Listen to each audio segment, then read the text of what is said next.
This is gonna be a personal one. Let's talk about unlearning codependency and my personal journey to unlearning codependency. So I am a recovering anxious attachment girly. And if you're unfamiliar with attachment styles, just give that a quick Google. You'll recognize yourself in one of them immediately.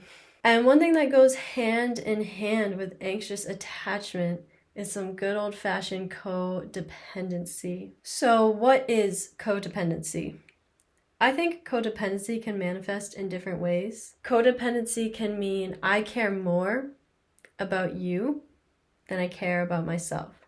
I care more about your needs and your mental state in your life more than I care about my own. I think codependency could also mean I care more about the state of our relationship than I care about myself.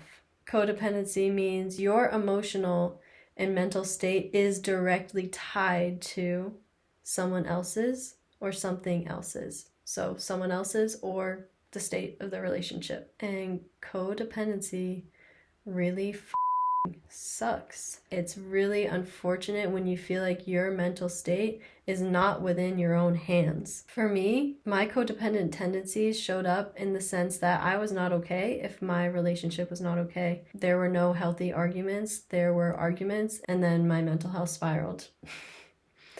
And when there was a lack of arguments, when things were good, when things were okay, my mental health was great. My mental health was never tied to anything going on in my body and in my life. It was all directly tied to what was going on in this shared co-creative life I had with someone else. Codependency is exhausting. Codependency makes you feel really bad about yourself. And codependency is not always happening in both directions. Sometimes it is where two people in a relationship are codependent on one another. And other times there might just be one codependent person in a relationship. And that can be a bit common because a lot of times anxious attachment people will bond with avoidant attachment people. And the avoidants, they don't have that codependency. They have the exact opposite where they're able to really separate themselves from the relationship. Whereas anxious attachment and codependency means there's no separation from the relationship or from the other person. And there's this blending and this enmeshment that is not very healthy and not good for either person who's involved. And for me, codependency didn't just show up in a relationship, it showed up when I was single as well, because I had so much fear of repeating codependent tendencies that it was a really scary thing for me to start putting myself out there and getting into relationship with other people again. There was so much anxiety and even the possibility of maybe depending on someone again.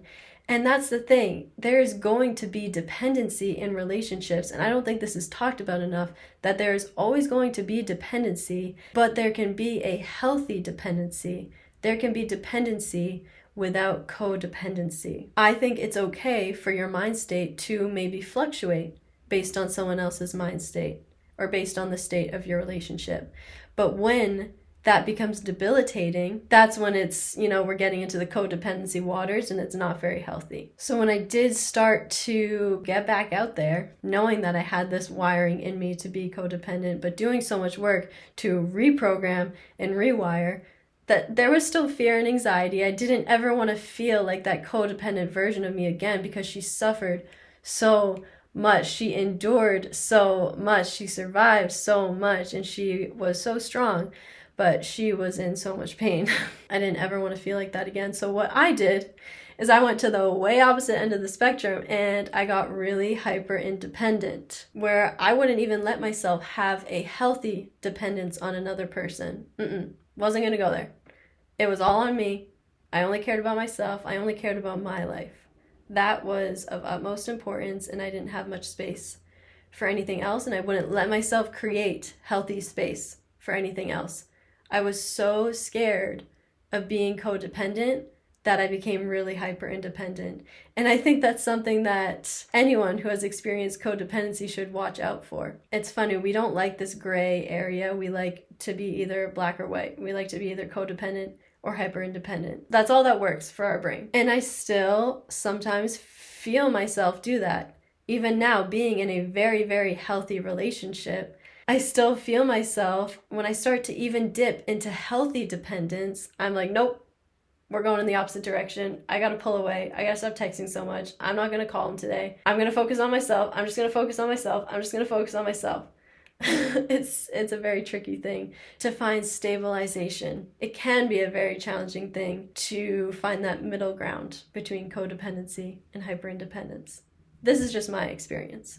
But there has been one thing that has been really helpful in unlearning codependency. And although it occasionally leads me into hyperindependence, I do find it easier to regulate out of hyperindependence than it is to regulate out of codependency. To heal and unlearn codependency, I had to create a life worth taking responsibility for. I'm going to say that again. I had to create a life worth taking responsibility for.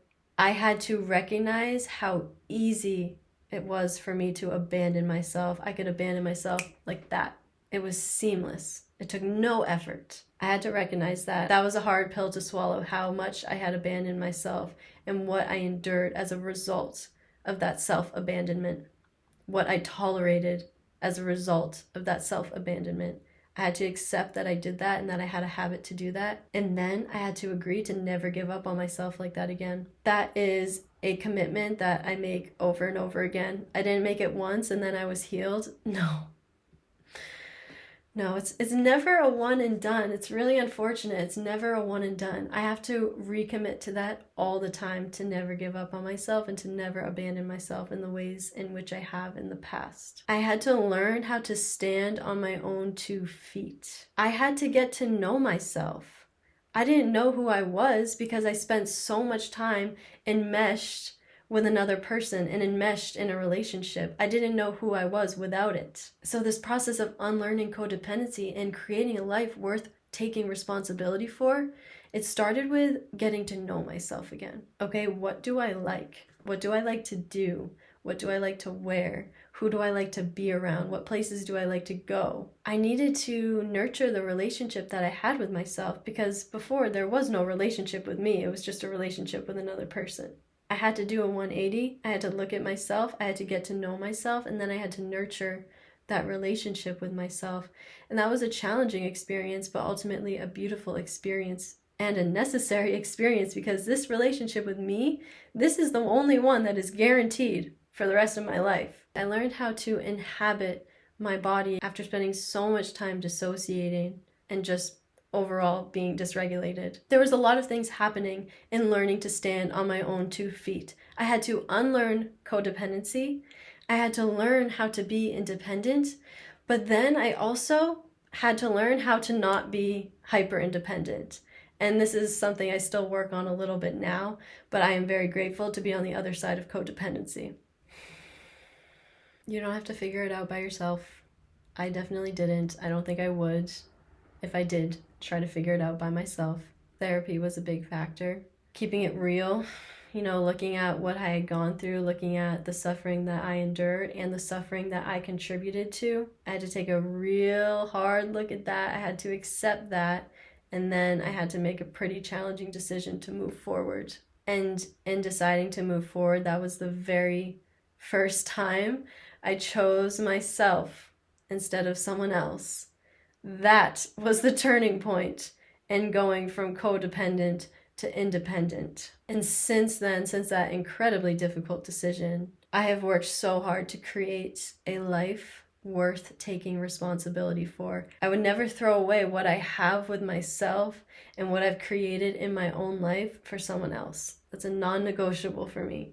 Now it's a balance of being fully myself and staying fully committed to myself, but also finding room and space to be committed to someone else too and to have a healthy dependence. I still feel that codependent version of me all the time, but I slow down with her. I recognize that that was a past version of me. It's not who I am now. I recognize that I don't have to make the same mistakes again. I recognize that I put in so much work to learn from those mistakes and I'm not going to throw that away. Sometimes it would feel easier to throw it away, but I've learned how to choose the hard thing and to do the hard things. And as you know, it takes time. It takes a lot of time. So give yourself time. If you relate to any of that, I see you.